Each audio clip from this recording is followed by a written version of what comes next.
Good morning बच्चों। अब तक हमने गुप्त साम्राज्य के शासकों के बारे में पढ़ा था। अब आज हम पढ़ेंगे गुप्त वंश की सांस्कृतिक उपलब्धियों और उनके समाज के बारे में। गुप्त वंश की सांस्कृतिक उपलब्धियां।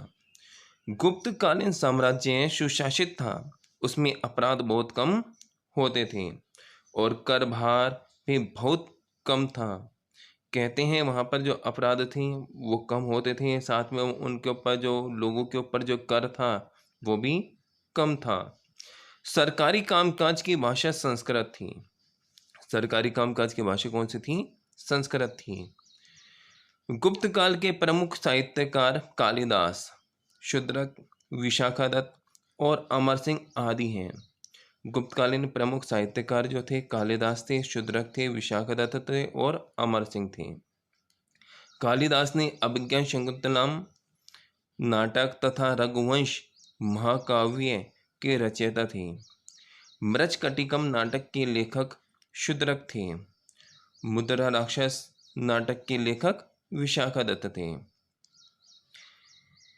गुप्त वंश में आर्यभट्ट, वरामिहिर तथा ब्रह्मगुप्त ने गणित तथा ज्योतिष विज्ञान के विकास में बहुत बड़ा योगदान दिया।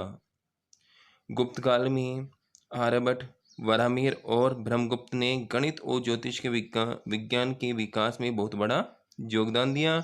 इसी काल में दशमलव प्रणाली का विकास आविष्कार हुआ, जो बाद में अरबों के माध्यम से यूरोप तक पहुंची। आर्यभट्ट ने आर्यभट्टियम एवं सूर्य सिद्धांत नामक ग्रंथ लिखे। ये दो ग्रंथ हैं, ये दोनों ग्रंथ लिखे थे आर्यभट्ट ने।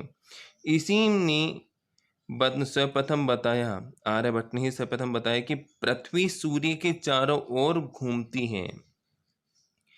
चंद्रगुप्त द्वितीय के दरबार में नवरत्न थे, जिनमें कालिदास, धन्वंतरी, वरामिहिर, बेताल भट्ट प्रमुख थे। सबसे पहले जो नवरत्न थे वो चंद्रगुप्त के दरबार में थे और नवरत्नों में भी प्रमुख थे कालिदास थे, धन्वंतरी, वरामिहिर और बेताल भट्ट थे।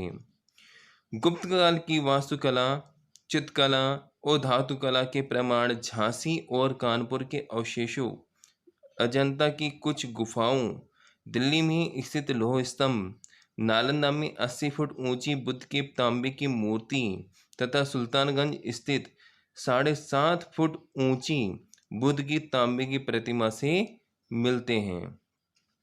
गुप्त काल में उज्जैन सर्वाधिक महत्वपूर्ण व्यापारिक केंद्र था। ये थे गुप्त साम्राज्य की सांस्कृतिक उपलब्धियां। अब हम आगे पढ़ते हैं गुप्त कालीन समाज के बारे में। गुप्तकालीन समाज 4 वर्णों में विभक्त था। समाज में ब्राह्मणों का स्थान सर्वोच्च था। उनके कर्तव्य अध्ययन, अध्यापन, यज्ञ और दान माने जाते थे। ये ब्राह्मण के कर्तव्य थे, जो अध्ययन करवाना, अध्यापन करवाना, यज्ञ करवाना और दान माने जाते थे। क्षत्रिय का कर्तव्य राष्ट्र की रक्षा करना था। वैश्य का कार्य व्यापार और वाणिज्य करना था और शूद्र सेवा प्रदाता था। स्त्रियों का समाज में इस महत्वपूर्ण स्थान था। धार्मिक कृत्यों में पति के साथ पत्नी की उपस्थिति अनिवार्य थी। स्त्री शिक्षा का प्रचलन भी था, पद प्रथा नहीं थी।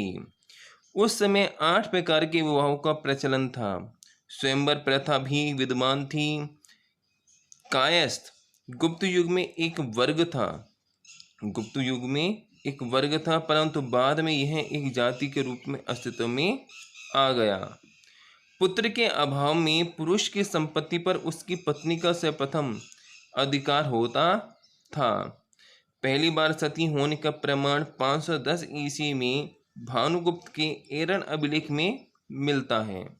पहली बार अगर कभी कहीं पर भी सती होने का अगर प्रमाण मिलता है तो 510 ईस्वी में भानुगुप्त के एरन अभिलेख से मिलता है।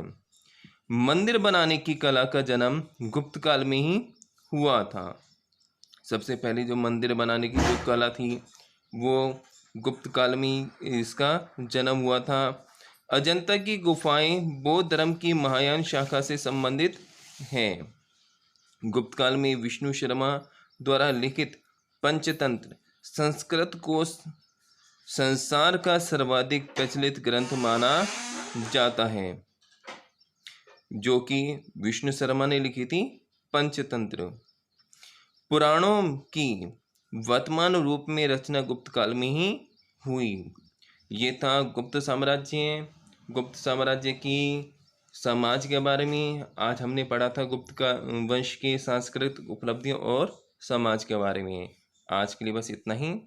Thank you.